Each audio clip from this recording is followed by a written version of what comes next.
Welcome to the Northland Artist Conversation. My name is Mark. I'm joined by my co-host, Andrew McKenzie. Hello again. Again. As per usual. As the usual. Yep. Well, I mean, you weren't here for the last one, so, you know, I mean, life gets in the way, so it is actually good to have you back. Oh, cool.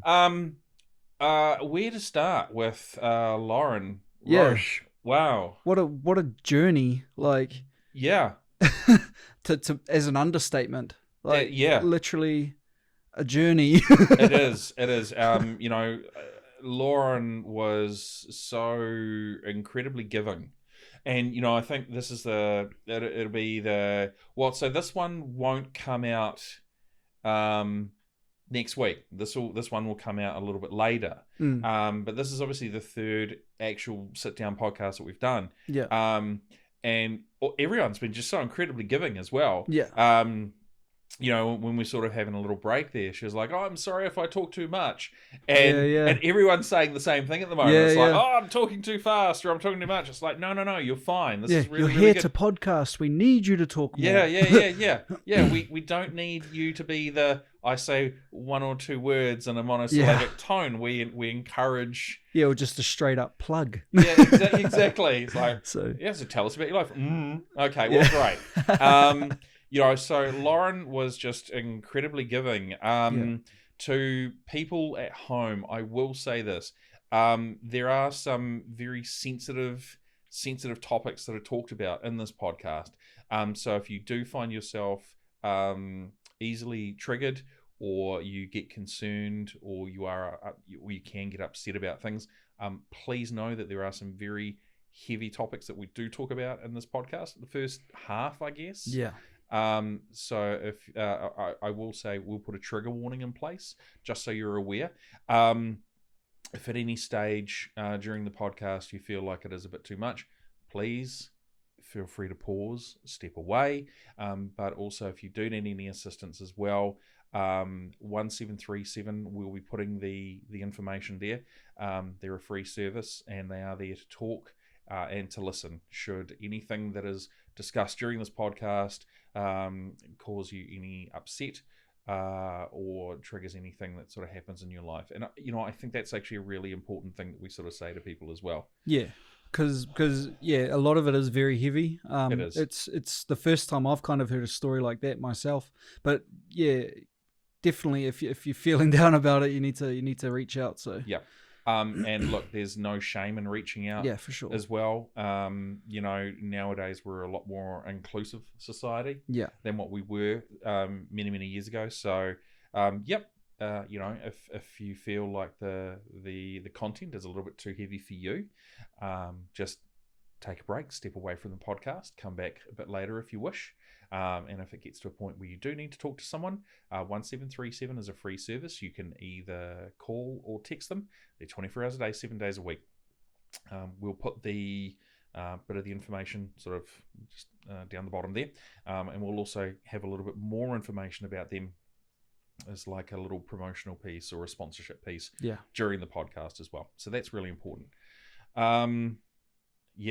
Big. It's just, you know, we're obviously still, this is the aftermath of it. Still processing the entire story. Yeah, but what a story. Yeah, I think when we had our little break in between, I was like, has anyone approached you for a movie? Because it just sounds so unreal, but it happened, you know? Like, it's crazy story. It did, and you know, she's got the two memoirs she did in 2000 and 2002, which are still available, and she's got a new book coming out on the 18th of August, which is going to be amazing. I'm looking forward to seeing that come out.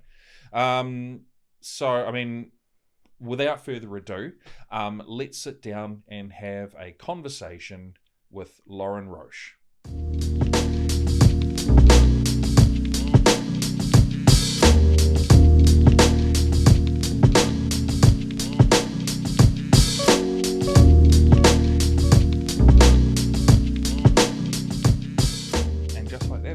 Which is it's just amazing. I love it when that happens like this. It's so cool.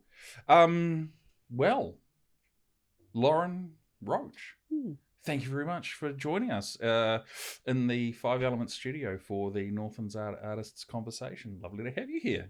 Thank you for inviting me. Oh, look, it's absolutely a pleasure. Obviously we've sort of had a good chat beforehand, so you got a little bit of idea as to kind of the format and what's going to happen and go on. So I guess the big thing will probably be just sort of we'll just go from the start and then sort of start from there. So your full name is Lauren Kim Roche. It is. And you have got quite an interesting background. I have. You do. Now you're an author. I am. And we're going to get to that a little bit later on because obviously you've got a book coming out soon. Yeah. Which is super exciting. We're going to definitely dive into that because I can't wait to hear about that. But this isn't your first book either. No. No, you've got another couple of books, don't you? Memoirs. Memoirs, yeah. Memoirs. They were called Bent Not Broken and Life on the Line. Now, what are they about? Tell me about them. They were the story of my life. Okay.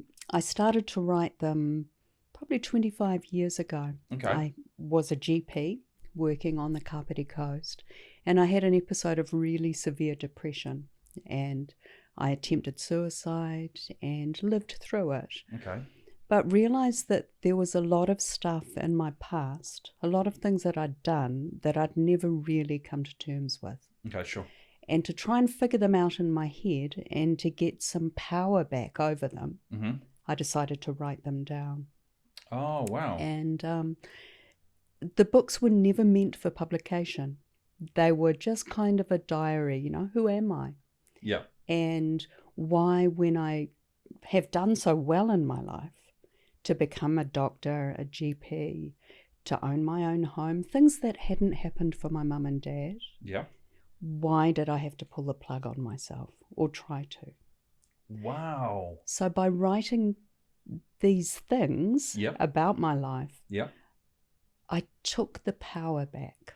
Okay. So what had happened in my life, I was born in 1961. Okay.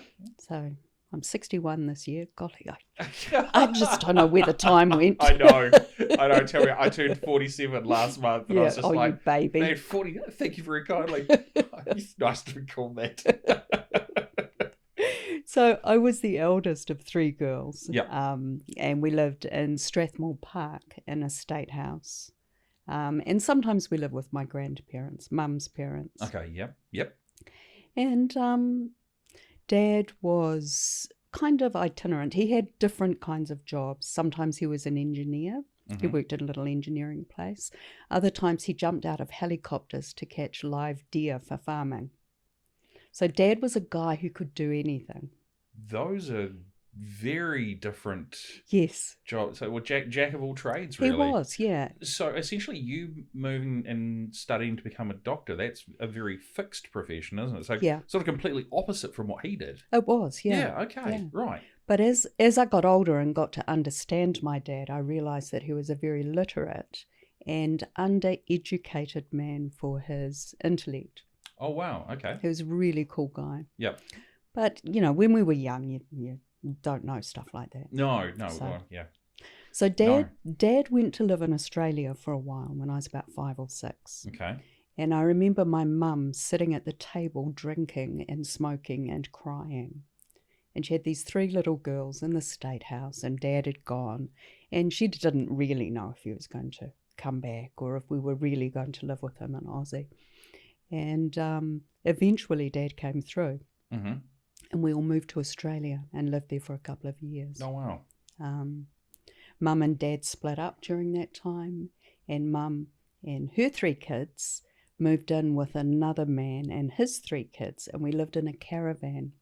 So a blended family with 2 parents and 6 kids. Yeah, and a tiny caravan. Yeah, wow. Not the big ones that we see nowadays, but the small ones that everyone sort of, the Kiwi summer type caravans that we kind of all associate, yeah? Yep. Okay, like one of those, like a little budgie. Yeah. Oh, man, that's crazy.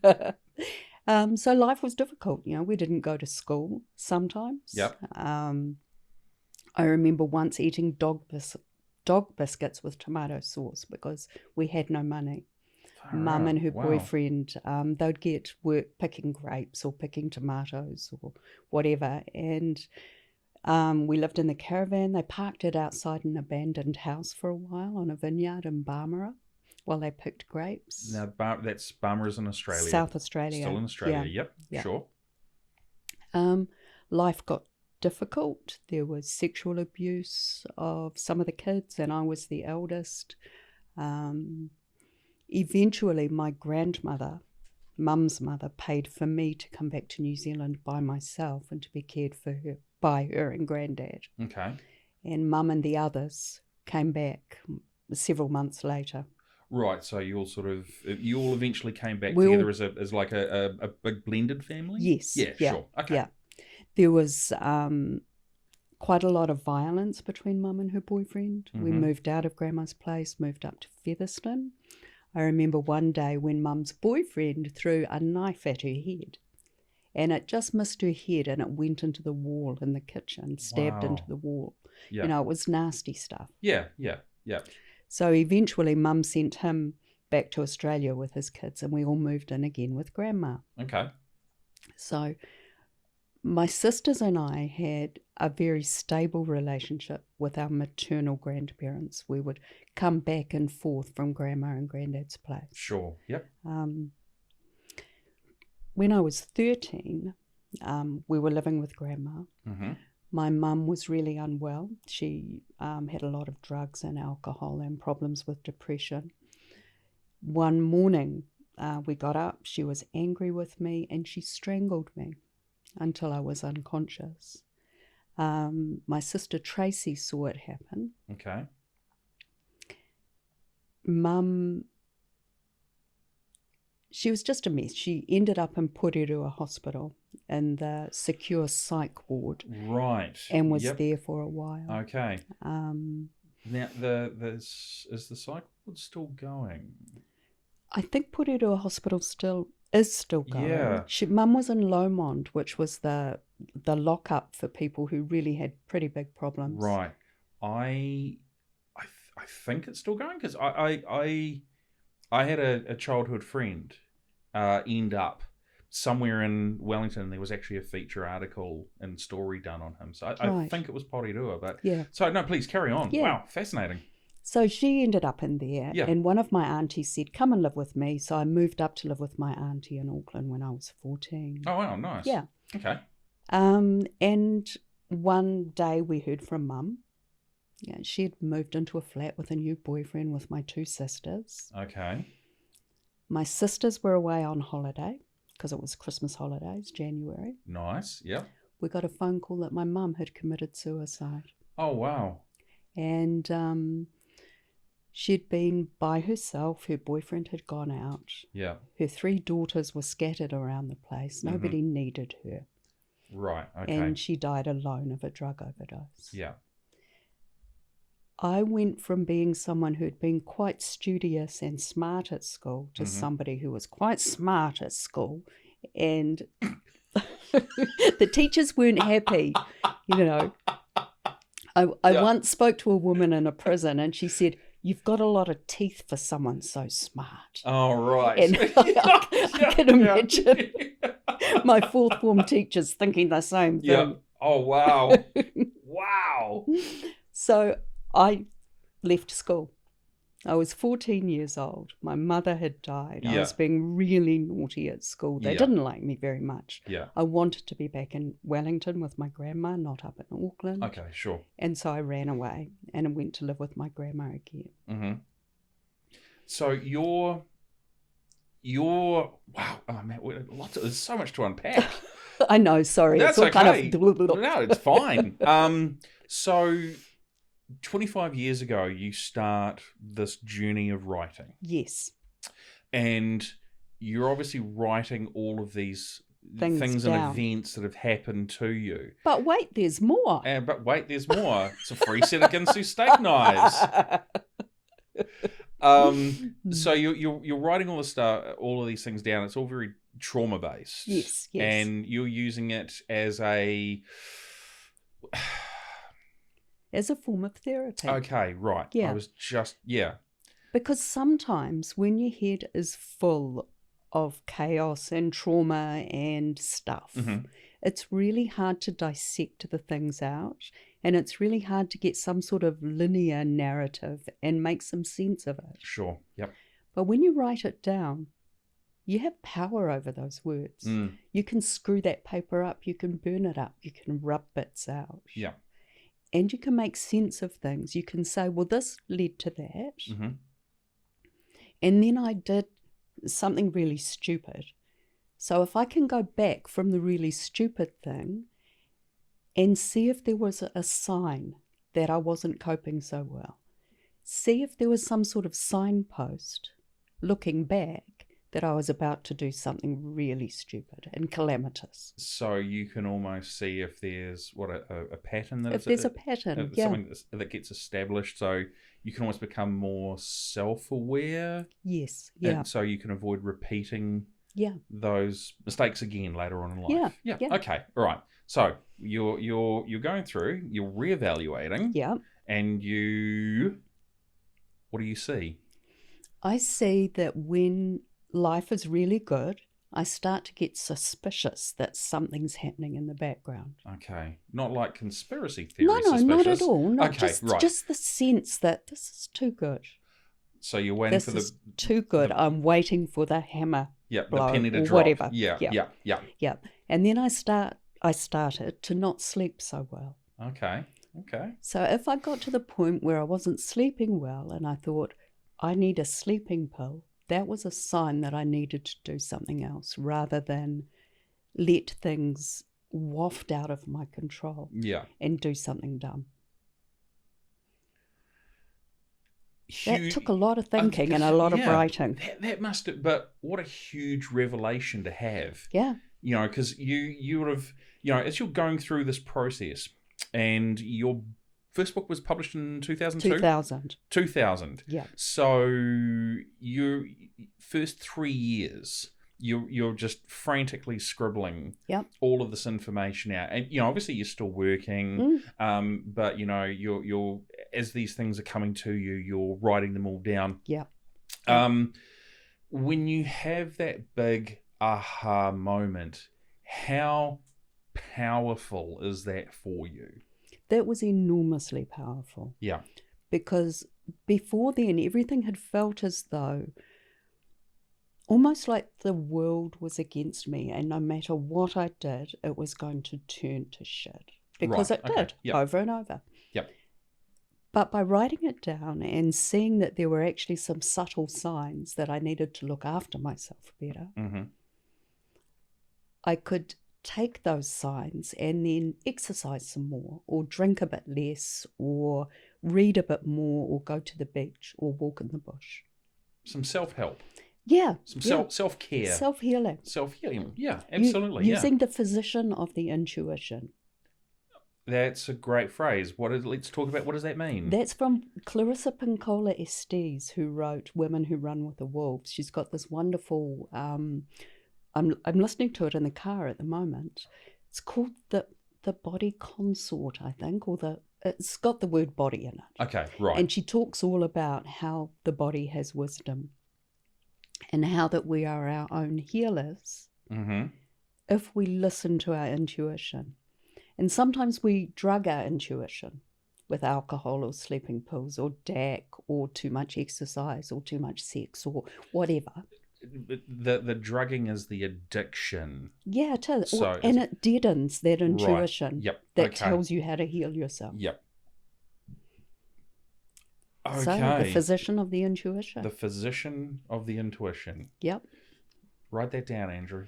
Yep. It's really good. It's really good.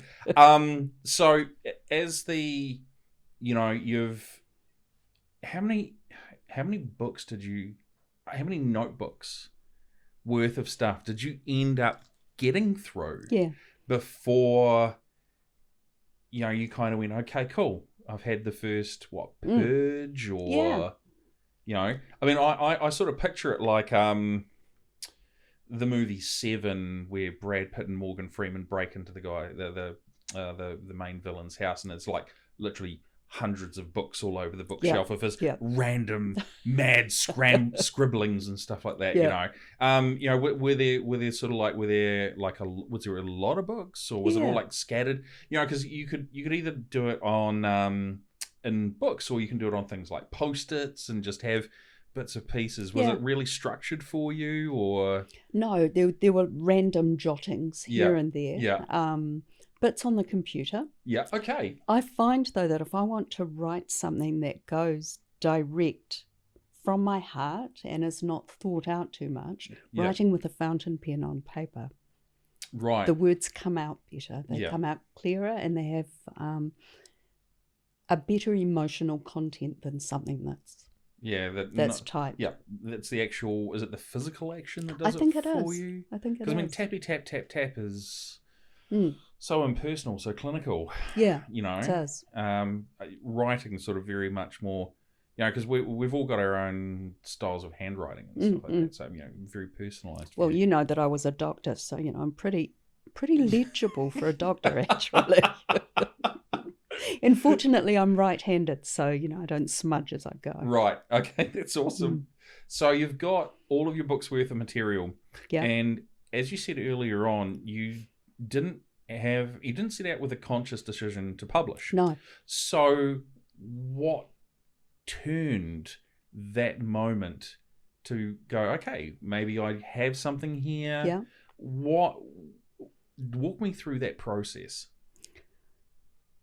What happened was that we need to step back a little bit. Okay, let's step back. When I was 20, I was working as a prostitute. Okay. I had been New Zealand's first teenaged pregnant G-string wearing fire eating stripper when I was 17. I worked in a place called the Hole in the Wall in Wellington. Right. Okay. And I had my baby. Yes. I lived with my grandma with my baby. Yep. He was born when I was 17. Okay. Then I worked as a prostitute on the street and then in a massage parlour.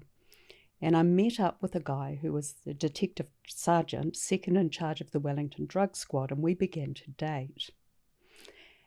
Okay. Wow. Wow. And I was on antidepressants. Okay. And he said, you should stop those because, if you really loved me, you wouldn't be depressed. So you should throw your medicine away. So I did. Yeah, that's what everyone, yeah. Of course. Yeah. Of course. Yeah. And then got more depressed and attempted suicide and woke up in intensive care in Wellington Hospital. And when I was there, I had this epiphany that I had made a mess of things. I had a fourth form education. I had a baby. I didn't have any certificated skills. I'd learned some nice things in the massage parlour. I'd learned the importance of touch, and I don't mean that in an awful way. Yeah. And I'd learned how to connect with people on more than just a sexual, physical way. Developed empathy? I had. Okay. And intuition and an understanding of people. I didn't need to end up dead and young like my mum was. My mum died at 32. Wow.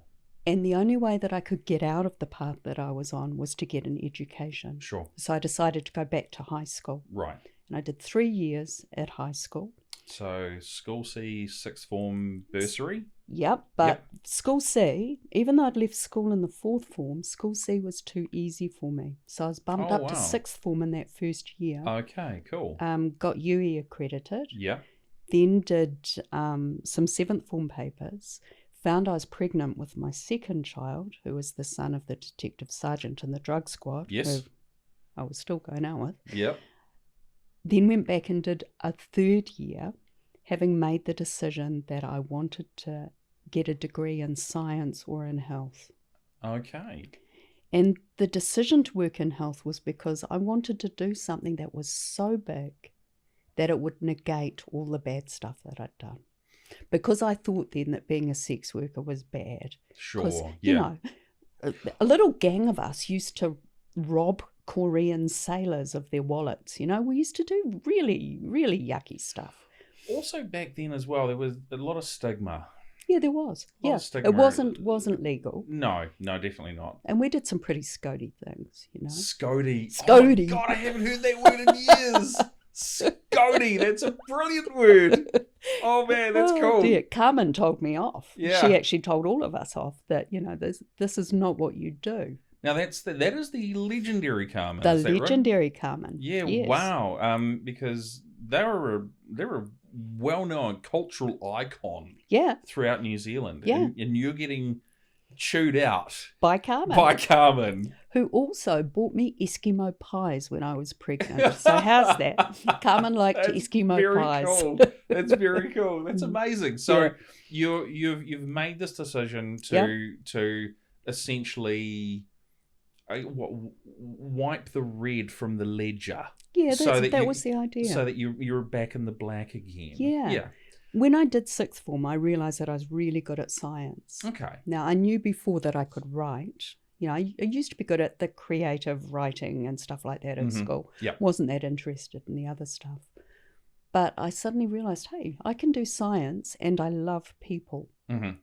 And men in the massage parlour told me I had very healing hands. I bet. Jesus, I bet they did. Yep, okay.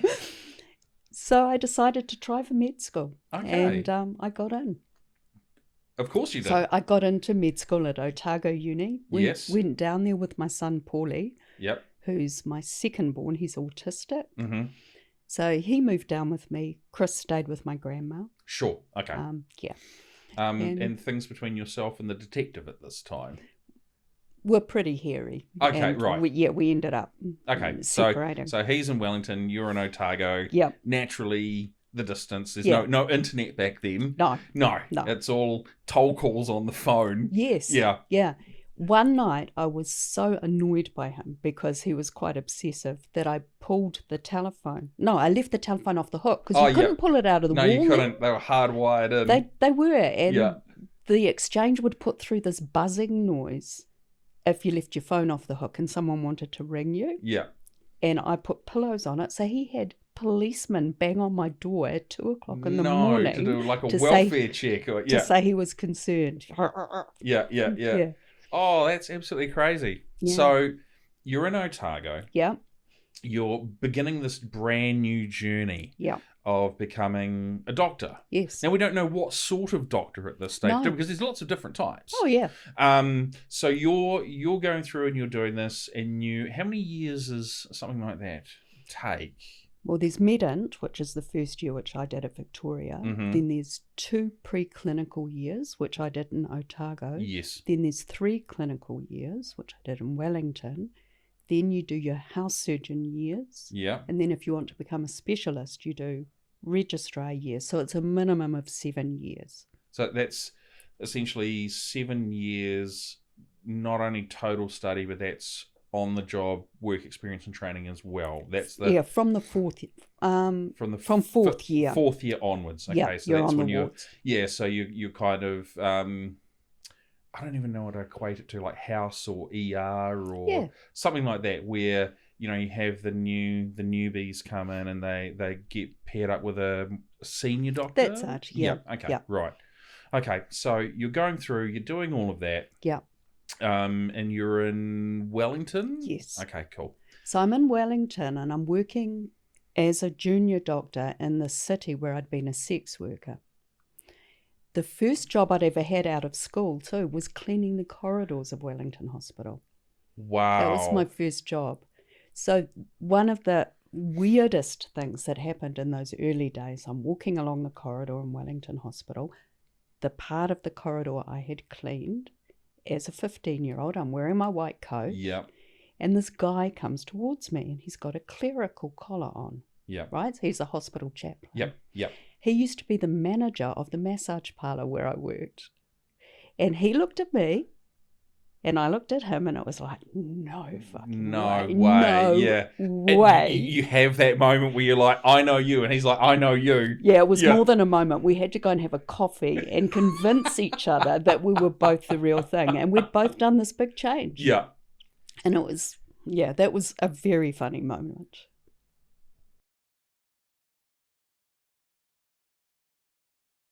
Northland Artist Conversation proudly supports 1737.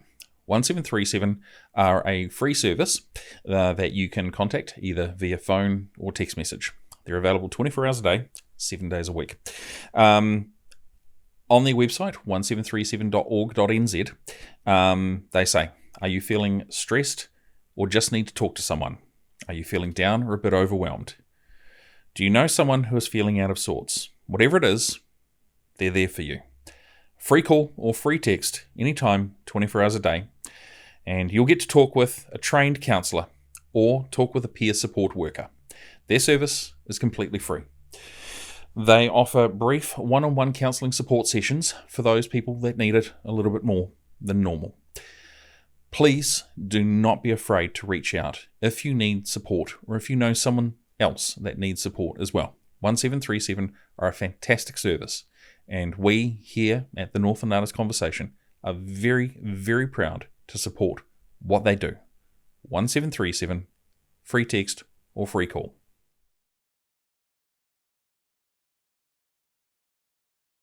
So you and the chaplain are sitting down, having this coffee, essentially having this holy shit moment where you both realise that your past lives are now completely different from the lives that you currently have because you've both made positive changes and turned them all around. Yep.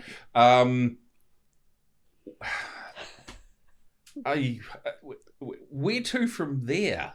Where do things go from there onwards? Because, I mean, as someone that is known you and has been aware of your creativity and you being a doctor as well, this is all absolutely fascinating. Yeah. And a lot of the people that are going to watch or listen will have just no clue whatsoever. So take us on the journey. You've had your coffee. You're in your 4th year when all of this happens. Yeah. Now you, in between, we were talking very quickly. There's a really cool story that you left out, which is you. I'm sorry, you're going to have to just clarify that for me. What happened at the age of 16? I was walking in Wellington, along the beach, to my job in an insurance company. I became an insurance clerk for a while after cleaning the hospital. Yep. Okay. And there was this beautiful big red ship pulled in at the overseas terminal. It was an icebreaker called the Polar Star. Okay. When I was a child, Mum used to take us every now and then onto American ships when they were in port. And we thought how cool this was. Yeah. Well, this ship was full of Americans on its way down to Antarctica. And I met up with some of them. They were really cool guys. Yeah. Anyway, they went to the Antarctic and I wrote letters. And then one day the ship was back in port in an unscheduled return from the Antarctic because she'd broken down. Okay, yep. And I thought, I'd really like to go to America, but I've got no money. So here's the ship. So I stowed away. I hid in a space on the ship. A couple of the crewmen helped me. Yeah. Hid on the ship for 20 days in a fan compartment as it sailed from Wellington to Seattle.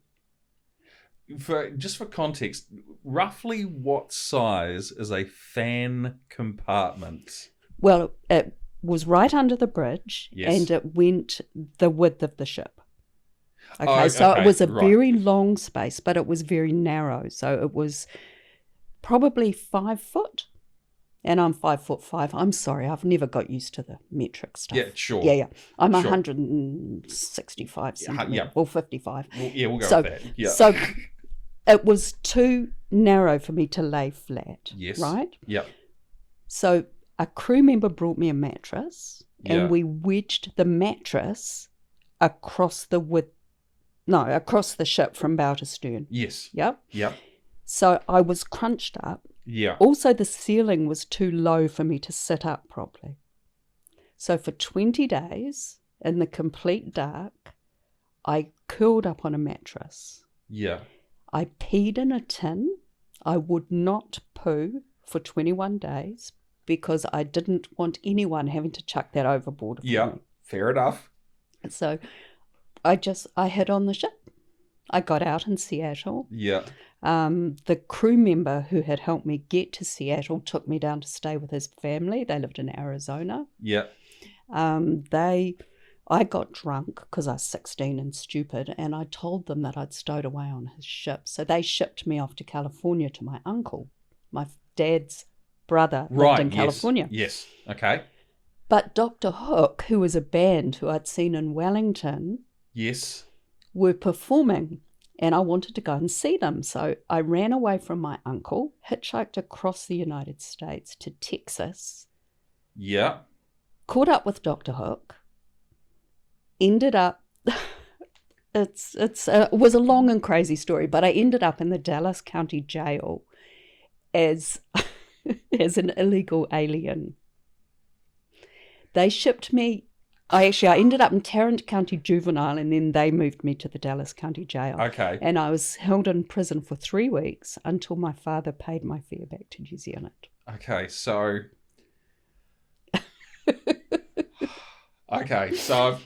So I was like the Ingham twins, but there was only one of me, and I was a bit more articulate. Yeah. Oh, so hang on, I've just got to. So for 20 days and 20 nights, yep, you're in something the size that's smaller than most people's toilets. Yes, yeah. Going number ones only. Yep. And you're being funneled food by one of the crew members? Yeah, he would turn up every day or sometimes every second day when he could sneak into this fan compartment because, it was quite a low hatch that he had to sneak through and then have a torch and come and find you and bring you some food. Yeah. And then you end up in Seattle, which is sort of the west coast. Yeah, quite right high up the top. Up the top, not too far from the Canadian border. Yep. And then you go to Arizona, which is one of the warmer states, sort of in the middle, lower middle. Yep. And then you go to California, which is again back on the west coast, lower down than Seattle. And then you go back to essentially the middle of the country again to Texas to catch up with Dr. Hook, who are most well known for, what is that, Sylvia's Mother song? And only 16. She was only 16. They sang that for me in their Wellington concert. Oh, the only way that story could be cooler is if Dr. Hook had written a song for you. Yeah. That's what an amazing, amazing story. And for me, that's really, really important that we actually get that, because that story just kind of sums up for me that the crazy, crazy life that you've had. Yeah. Where nothing's been planned and it's all been chaos, but it's all kind of worked out. Well, it has. It really has. And I don't know how. Because... hard to kill. Yeah. 16 years old in a foreign country. Yeah. And young, impressionable, millions of things can go wrong. Yeah. You come back to New Zealand, you enter work as a sex worker, again, where millions of things can go wrong. And then we're going to fast forward to you, a cup of coffee, and a chaplain. Yes. Wow. Yeah. Just wow. So I guess you can see why when I published, I had to publish it as a memoir, because if I'd written this as a novel, people would have said, oh, for heaven's sake. Yeah. Please. Exactly. I mean, I think it'd be fair to say most people would be really like, yeah, okay. Yeah. Yeah, right. No, we're not going to publish that. There's just too much bullshit going on in there. Let's just trim. Yeah. So, let's put some normal stuff in there. Yeah. Had a stable life. So I don't even know where to go back to. Okay, so let's go back to you essentially finish your 7 years of study. Yep. And you get your PhD? No. It's a Bachelor of Medicine, Bachelor of Surgery. Okay, cool. Yeah. All right. So you get that, and then you're finished in Wellington? Yep. Or where do you head off to from this point onwards? Well, I've been sort of travelling northwards all my life. Sure. So, yeah, because obviously you'd come to Auckland with your auntie. Yep. And then headed back to Wellington. Yep. Yeah. So I lived in Wellington for 2-3 years. I wanted to be a specialist in obstetrics and gynecology, but I found pretty quickly that somebody with issues of stress and depression, which has been a problem for me all my life. Sure. Yeah. And with 2 kids, one of whom's autistic and a wanderer. I couldn't do it. Okay. Yeah. Right. So I sat my part ones for that, which is like a big surgical examination, sat them in London and passed them. Okay. So academically I could have done it, but spiritually, mentally, I just couldn't. No. Okay. Yeah. So I decided to be a GP. Right. Okay. And where's your first post?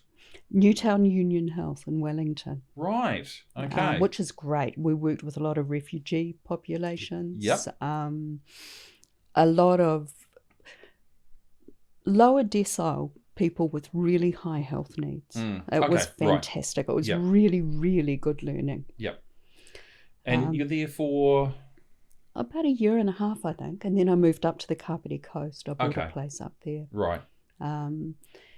It was there that I started to talk to a fellow GP a bit about my life. Right. Telling her stuff. Right. Trusting her to keep it in confidence. Yep. And she started to feed little bits out into the community. Right. In fact, she did a public speech once. She was talking, I think it was about prostate cancer awareness. Okay. And she said that there was a GP living locally who shouldn't be looking after people because she couldn't look after herself. Wow. Okay. And one of my patients told me this. Yeah. So I thought, I'm about to mess up again here. My life has been so good because it was great. And I've told this woman this stuff. Yeah. And she's feeding it out. Yeah. I need to take control of this. And that's when I started to write. That's where And that was part of the trigger. Also, I was friends with the taxi company up there. Because for a while there, I didn't have a car. And when I went out on house calls, I'd take a taxi. Okay, sure. And so the taxi driver said, what are you doing? And I said, I'm writing some stuff. And they said, would like to read it. So the people from the Sunshine Taxi Company in Paraparumu were the first readers of what would become Bent Not Broken. Oh, shout out to the Sunshine They're not Taxi there Company. anymore. They're not there. No. Oh, terrible. Yeah, but they were my first readers. Wow. So going back to the original question, what made you go from this is all for me, this is all so I can understand my past to make changes to my future? What was the moment that you sort of went, publishing is going to be what I do with this incredibly intimate and personal information? Because it's not like you're going, well, I had a couple of mental health issues and this is my life. There's a lot of stuff that's gone on, and we've covered, I'm sure, just a very small snapshot of it. Yeah. But what made you go, okay, I want to share this with the world and don't care if I'm judged? It was realizing the power of writing it down and finding out where things started to go wrong so that I could preempt them. Okay. It was knowing that was really powerful and that could help other people. Right. Again, that's sort of the thing that you learned when you went back to high school. Yeah. Your ability, your desire to help others as well. Okay, right. So it really came from a place of wanting to connect with people through the written word as opposed to face to face. Yeah, well, a bit of both. Yeah. Yeah. I mean, I loved being a doctor. Yeah. It was just the very best feeling. And just to know things about people, to have people trust me enough to share really intimate stuff with me. Yeah. Sometimes that they'd never told anybody else about. Yeah, definitely. And to be able to share that with them. I cried with some patients, I just loved it. It was great. So you publish your first book. Yeah. What's the feedback? What are is it reviewed? What do you get given back from it? The feedback actually was mostly very good. Awesome. People said I could write. That was great. Joe Bennett wrote some snarky thing about the School of Hard Knocks, right, and sort of took the mickey a bit, but that's okay. It's Joe Bennett, really. Yeah. Twat. Yeah. I did an interview on homes. Yeah, okay. That was even before the book came out, because I don't know how this happened, but a local paper got hold of the story that I was writing about my life. Okay. And that I was opening up about having been a sex worker. And it's just this little free paper, that they put in the letterbox called Contact. And so we did this interview. It was really quite sweet, you know.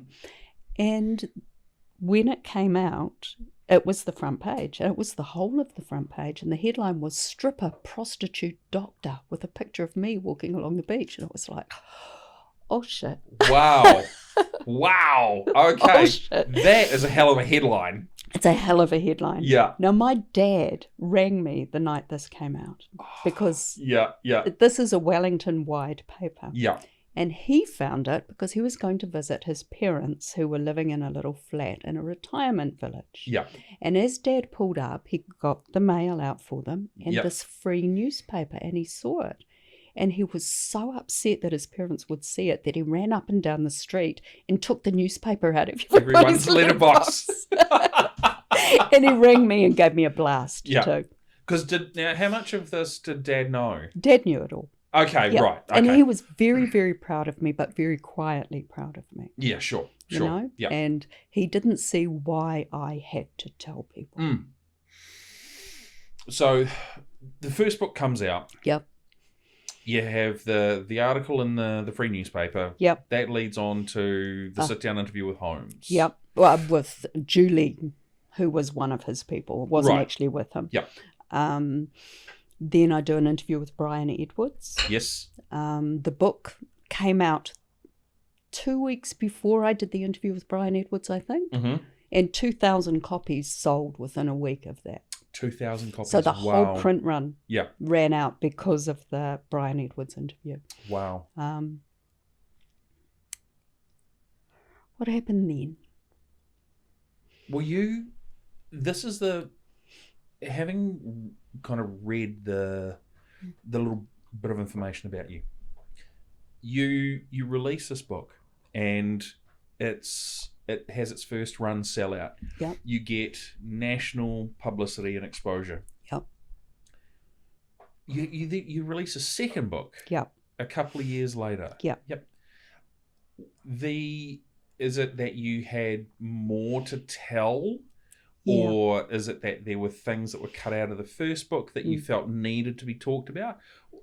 Tell me the journey behind the second book, because that's another memoir. It is. And I know that there are some musicians that have like multiple memoirs. I can think of Mark Chopper Reed. Mm-hmm. He wrote like 5, 6, 7, 8 books, all just based around his life. And I've always been curious as to know, you know, is it you have more material for more than one book, or there are stories that you didn't remember or didn't share? Yeah. Talk me through that second book, because that and in such a short space of time as well. Yeah. The first book finished with me graduating from medical school. Right. Okay. And there was an awful lot that happened after that. Yep. And to me, it was being untruthful to finish the story on a high when actually I'd gone on to continue messing my life up for a bit. Right. And okay.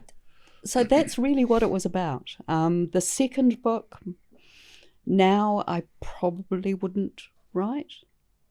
Oh. Even though it was truthful. Yeah. It was too exposing for some people in my family. And a little bit too confrontational.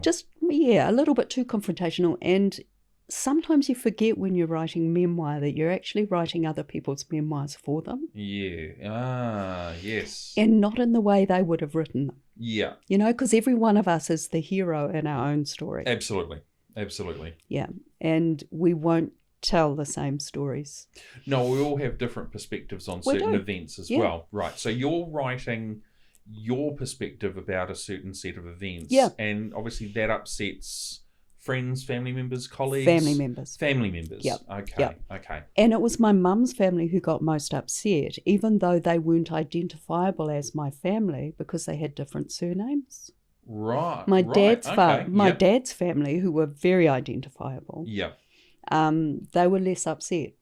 So go figure. Okay. But wow. when we're talking about perspective, at the Yes. beginning, I talked about how my mum strangled me and my sister Tracy saw it. Yes, we were talking about perspective. Yeah. So we were both in the room when this happened. Right, yes. I very clearly remember that my mother grabbed me around the throat, knocked me to the ground, kneeled astride me and strangled me till I lost consciousness. Okay. So I was there. I remember that really clearly. Yep. Tracy remembers really clearly that Mum was standing up the whole time, as was I, and she strangled me until I lost consciousness. And collapsed on the ground. Yes. So we were both there and we were both witnesses to a really traumatic event. Neither of us is lying, but we both remember it that's so differently. Yeah, the interpretation of events. Yeah.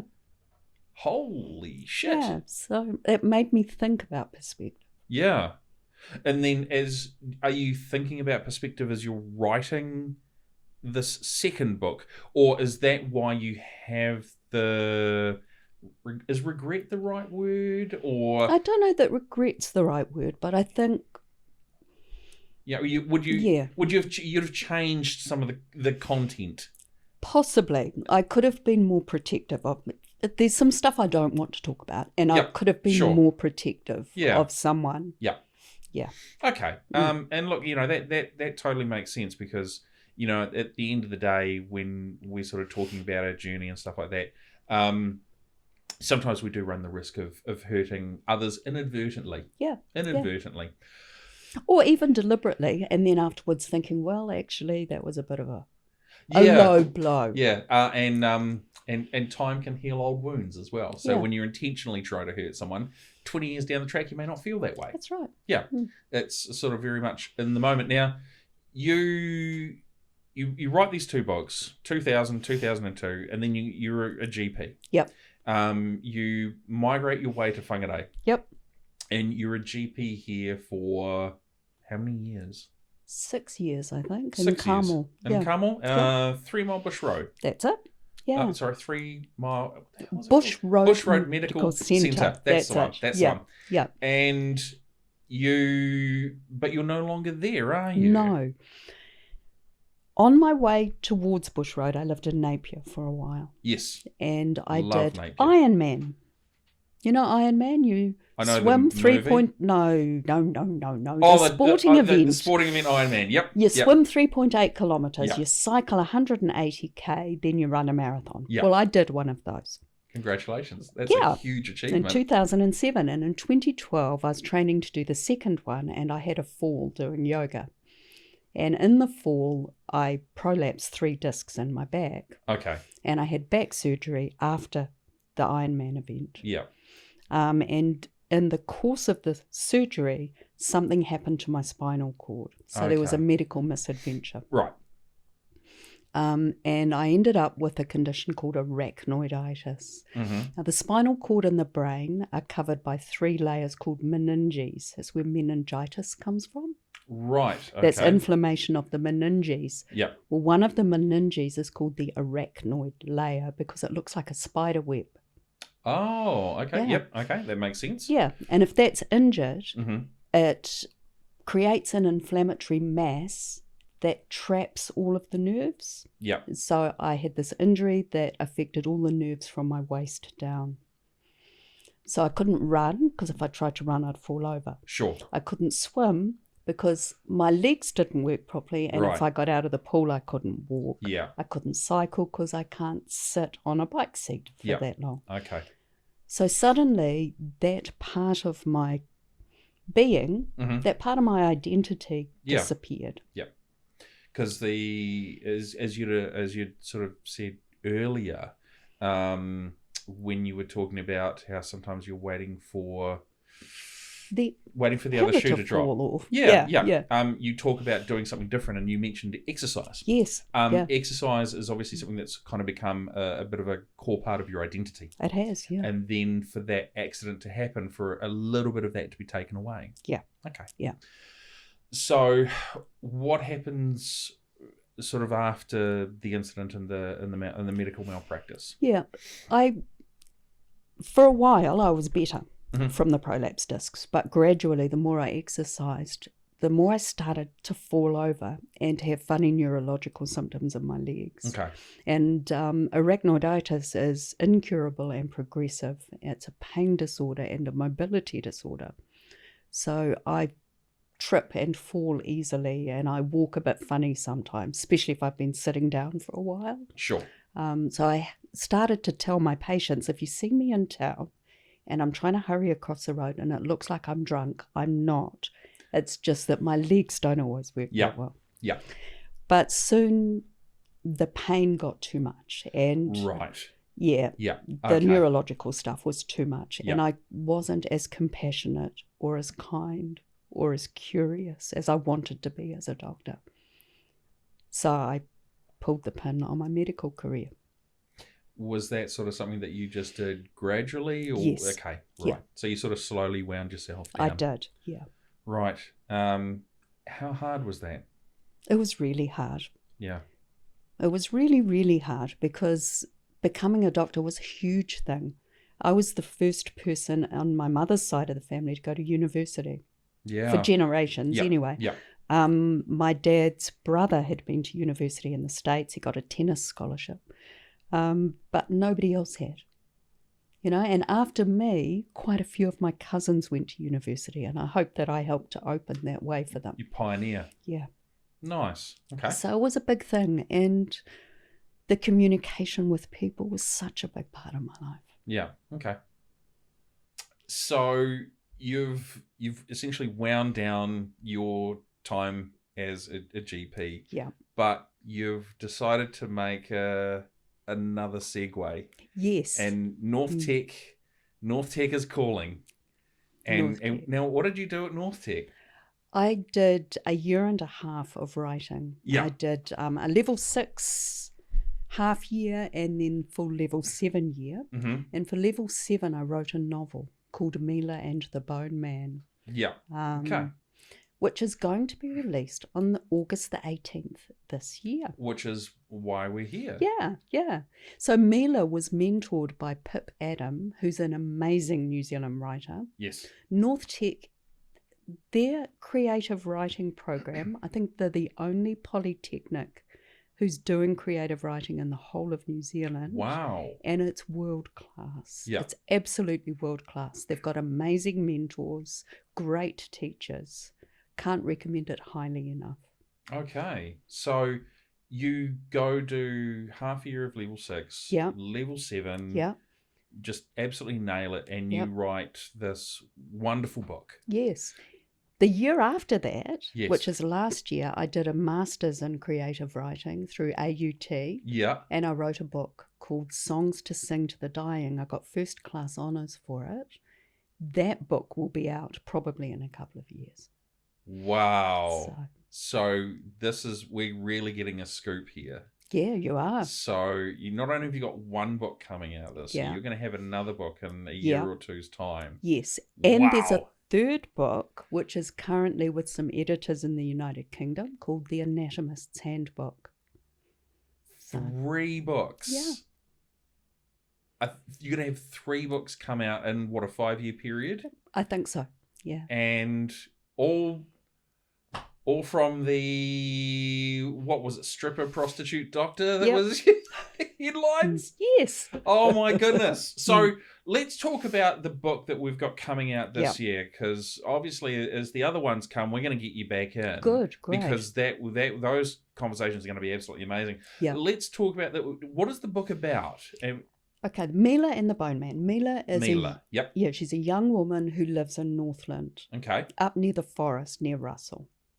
Right, yep, okay. Yep. I conceived the book when I was walking, kind of staggering, through the Pukenui forest. Yeah. So Mila is about 12 in the book. Okay. She has a friend called Tommy who lives next door, and Tommy's on the autism spectrum. Sure. Tommy finds a human hand in the forest. Well, the bones of a human hand. Okay. And takes them to Mila. Yep. Now, Mila's quite clever. She knows who the hand belongs to. And she and Tommy reinter the bones or the skeleton of this man in the forest where no one will walk on him, no one will harm him. And Mila learns the story of why the man was killed in the forest, because Tommy was a witness to what happened. So I can't tell you too much more without wrecking the story, but it's a story set in Northland, set in the bush. Mila comes from Croatian ancestry. Okay, yeah. Tommy lives with his grandmother, who is part Māori. Mm-hmm. She and Mila's family are healers, using the different traditions, the old and the new together. Right, so they're combining traditional Māori and modern, Croatian. And Croatian. Yes, and modern Western medicine. Okay, wow. So Mila works for a while as a hand holder in Auckland Hospital. So, yeah. That is unbelievable. Where does the inspiration for something like that come from? You've gone out for this walk. Yeah. Do you yourself stumble across a hand? No, thank God. No, what happened was I was walking. Actually, this was in A.H. Reid Park when the idea came. Yeah. I was walking along one of the tracks there, and there were all these joggers in their lycra. Now, I used to wear lycra and jog. Sure. That's cool. Okay, yep. But no judgment for the lycra. No. But here's Cody dieback, right? Yep. So what we all have to do is disinfect our shoes before we walk in the forest. Yes. Okay? Yep. But these joggers were jumping over the disinfection stations and checking their watches because to them, their extra 10 seconds of washing their shoes was not worth their time. It's an inconvenience. Yep. Yep. And I thought, how would it feel for someone who was brought up in the forest, who knew the forest as a living, breathing entity that surrounded their life? Yeah. How would that person feel when they saw that sort of stuff happening? And I started to think of this young woman with a good relationship with the forest. Okay. And how the Ngāhere it's a healing space. Yes. But here's these people who are too important to take care of it. Filled with their own self-importance. Yeah. Yeah, okay. And then did you sort of develop the initial concept in the year 6 or sort of in the year 7? Year 7. Year 7, okay. Yeah. And this is obviously where the wonderful course and the tutors and the assistants from North Tech come from. Yeah. What process did you go through to sort of, you've got this initial seed of an idea in your head. Yeah. How do you sort of go through it with actors? What they'll often do is they'll often workshop things. Yeah. Musicians will often, sit down with fellow musicians in the band, and they'll sort of structure things out. But writing's very single person. Yeah, but in a course like North Tech, you have classmates. Yes. And you workshop your chapters as you write them. Right. So I would read their chapters, they would read my chapters, and we would give each other feedback. Okay. We were writing in different genres. Yeah. 2 of them were writing fantasy. Mm-hmm. One was doing podcasts on true crime, true female criminals. Right. In New Zealand. Yeah, that'll be interesting. Yep. I can think of at least one. Yep. Heavenly Creatures. Great movie. Was it Kerry Hume? Yeah, and Minnie Dean. Oh, really? Remember Minnie Dean, the baby farmer? I do. Yeah.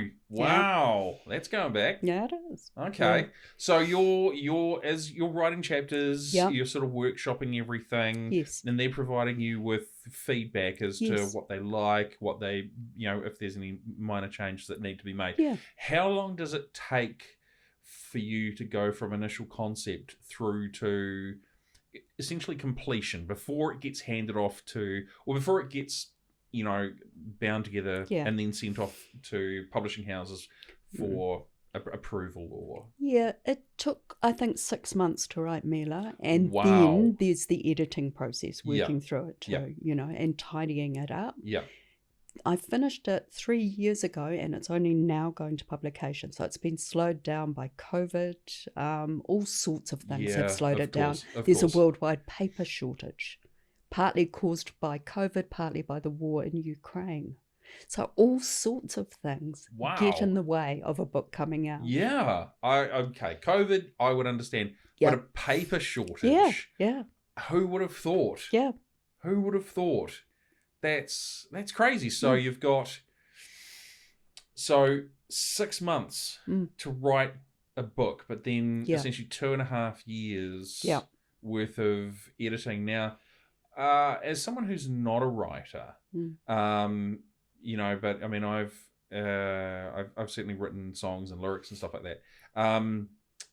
Is that sort of process very collaborative between yourself and the editor? Or do they sort of sit down and go, cut, and then, you know, redo? It depends. Okay. Yeah. What I did with Mila is I wrote the full manuscript. Sure. Had the editing process through North Tech and with Pip Adam. Yes. Which was really helpful. Then I sent it to my agent, who shopped it around some publishers. Then the publisher accepts it and gets an editor to work on it, to tighten it or change it. Yep.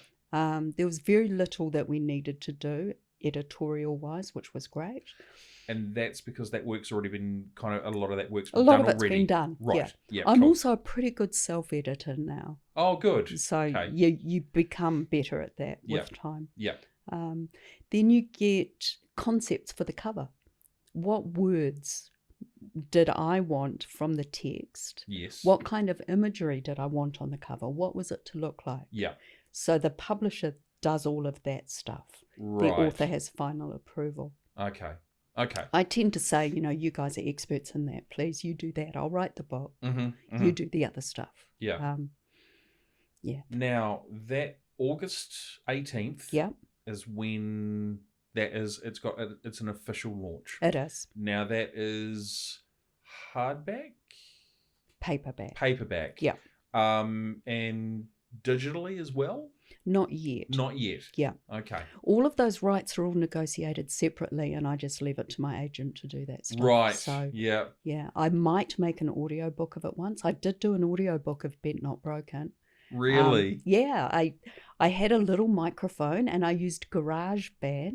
On an iPhone. On an iPhone. Yeah. Yep. And sent it to a US publisher who put it all together. So Bent Not Broken somewhere is on audio. He used to sell it on these little USB sticks that you just plugged in and it played you the book. Fantastic. Yeah. Wow. So that's obviously something that will come a bit later on. It will. Yeah. Right. So at the moment, the rights for the paperback are the ones that have been finalised. Now, with essentially over time, as you know, I mean, I ran a bookstore many years ago. I ran a Paper Plus in Auckland, but bookstores are now sort of not as widely spread. You know, I think we've still got Whitcoulls, Paper Plus, and you can buy books through the warehouse and stuff like that. If I was to go and find this book, where am I going? Where am I looking? All good bookshops. All good bookshops. Yes. Now, obviously, the book's written by a Northlander. Yeah. The book features Northland as a main character. Yeah. Does Northland get the exclusive official first launch, or does it go nationwide all at once? It will go nationwide all at once. I'm not sure yet whether there'll be a physical launch because of COVID and because of all sorts of things. Yeah. You know, a lot of people don't want to gather. We might do a Zoom launch. I know quite a few authors have done that. Yeah. But I will let you know and you can let people know. Please, that would be amazing because one of the things with the podcast is to support all talent, artistic people in any way possible. So please let us know and we'll do a special little video for it. But thank you. That is amazing. So the name of the book is Mila and the Bone Man. Mila and the Bone Man. Now I get the Mila, the Bone Man. Don't if it has some significance, don't spoil it. No, Tommy, her friend, makes models out of bones he finds in the forest or on the beach. So he makes mobiles and models. Right. And he calls himself the Bone Man. So it's really the story of the two of them. Yes, but there's also a dead man in the forest who's only bones. So choose your own Bone Man. Exactly. Yeah, very cool. Wow. Where can people find you, this wonderful pool of information? Where can they reach out to you? I am on Facebook, yes, Twitter, yes, Instagram, and Tumblr as yes. Lauren Roche. Yep. My Facebook was recently hacked, so I've opened up a new Facebook account. There's a bit of that going around at the moment. They posted pro-ISIS stuff. Yes. And I've been locked out for 20 days now. Yeah. So. Actually, that happened to a friend of mine over the weekend. Yep. He got hacked, and apparently there was a whole bunch of things that if you clicked links, all manner of inappropriate stuff came up. But it's terrible. Yeah. Terrible. So you've got a brand new Facebook page. I have. Yeah. Yeah. Cool. Yeah. Okay. But Instagram, Twitter. Yeah. Tumblr. And Tumblr. Yeah. And it's all Lauren Roche. Or Lauren _Roche. Or Twitter is Dr. Bob 61. Because when I was a rugby doctor, they knew me as Dr. Bob, short for Kate. Which, if you're a Blackadder fan, you'll know what I'm talking about. I think I know the reference. That's from, I want to say Blackadder Goes Forth? No. It's one of the Blackadders with Queenie in it. Oh! The highwayman Bob, short for Kate. Oh my goodness. Highwaywoman. I love Slack Bladder. Yes. Is it Lord Flashheart? Oh, wasn't Rick he Mail. wonderful? It's just one of the best characters ever. Yeah. So good. Oh, look, Lauren, thank you so much. So just unbelievable. Absolutely unbelievable to have you come in and sit down and talk with us today about your journey, what you've been through, and Mila, because she sounds like a truly multicultural but really rich, deep character as well. I'll be, I've been looking for a good book to read for a while, so I don't have to wait too long. So 18th of August. Yes. That's the release date. That's a Wednesday. Thursday? Wednesday or Thursday. Yeah. I think the publisher just picked the date out of the air because I was hassling him. Right. Yeah, fair enough. Looking for a release date to go. So this one will do it. So thank you again very much for coming on. I really appreciate it. Thank you. We look forward to sitting down with you very, very soon. Thank you. Thank you. Well, thank you for sticking around to the end. I have to say that was a completely unexpected podcast. Yeah. Such an amazing guest that was so well known in the community and just so unbelievably giving with her story. I think we've been incredibly blessed so far with people that have come to us and have sat down in the chair and have just been so open with us. I mean, what was the highlight that you kind of got out of it? Was the takeaway for you? Definitely that stowaway story. Like I can't even imagine being in that kind of situation for 21 days. Yeah. I can't sit at home for a day, let alone 21 days in a confined space like that, Crazy. And just the fact that she almost did it on a whim, really, didn't she? She just made that decision in the moment. It was like, well, I'm bored. It's Tuesday. I'm going to go on a boat to Seattle. And then get picked up as an illegal alien. Yeah, exactly. Oh, and out of its story. I was not expecting it. It's crazy. It's absolutely crazy. It's just completely bonkers. But I think as we said in the podcast, it's just sort of that little story is kind of reflective of her life in general. Yeah, exactly. Yeah. For me, the big one that I got was her, how she transitioned from her early life into becoming a doctor, a GP, and then how she transitioned from being a GP into a writer. Yeah. Because she'd obviously published her memoirs, and her memoirs for her were very therapeutic for her. But then to actually sit down and write a work of fiction, something very, very different, and to hear the high level of praise that came from our wonderful North Tech.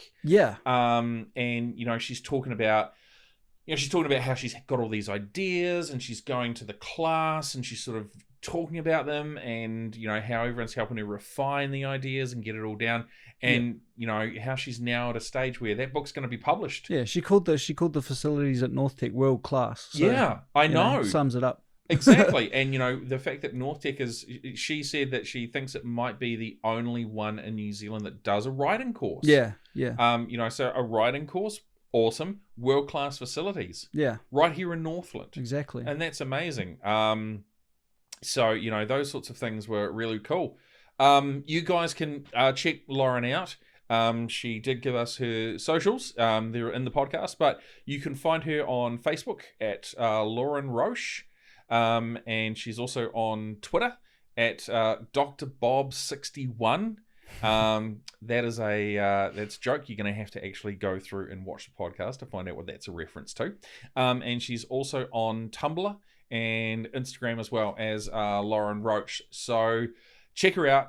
Definitely keep an eye out on what she has, because as the release date for her book gets closer and closer, there may be a lot more content coming out as well. For those of you that are interested in finding us and this podcast, Andrew, where do people go? So for visuals, you can find us on YouTube, Facebook, and Instagram at Northern Artist Conversation. For audio, you'll find us on Spotify, Apple Podcasts, and Google Podcasts at Northern Artist Conversation. And if you're an artist in the local area, or you're coming to Northland, email us at hello@northernartistconversation.co.nz. So, yep. And if you like what we're doing and you love what you're seeing and what you're hearing, and you think, these guys, they're doing something really cool and creative and original, and you want to support us other than just liking, sharing, subscribing, and all of those other sorts of things, we also have a Patreon page as well, which is patreon.com/Northland Artist Conversation. We have 2 tiers in there. We have a tier which is called a cup of coffee. It's $5 a month, and that just goes towards helping support us. The second tier we have is I've called it a coffee addict, and that's $20 a month. But what that does is that gives you a few extra little benefits that you don't normally get. So we're going to start incorporating questions from our patrons that support us. And, they'll also get a little bit of early content as well, and maybe the odd blooper here and there. Because, man, there is just some funny stuff that comes out that we just sort of cut out. So, yeah, crazy, man. What we've got, what have we got? We've got a few interesting things coming up soon. We're going to have some really big profile guests as well. And I'm super looking forward to that. And I guess it's going to be a little bit different because we're doing Lauren's podcast towards the end of June. Yeah. And we're going to release it around the 11th of August. Yeah. So, we'll have a few other guests along the way as well. But, those guests are going to be pretty big. Yeah. Pretty big. And Lauren also won an award as well on the weekend just gone. It was presented to her down at the... Actually, no, I, to be honest with you, I was about to tell a lie, but I'm not going to. But I know she got presented an award.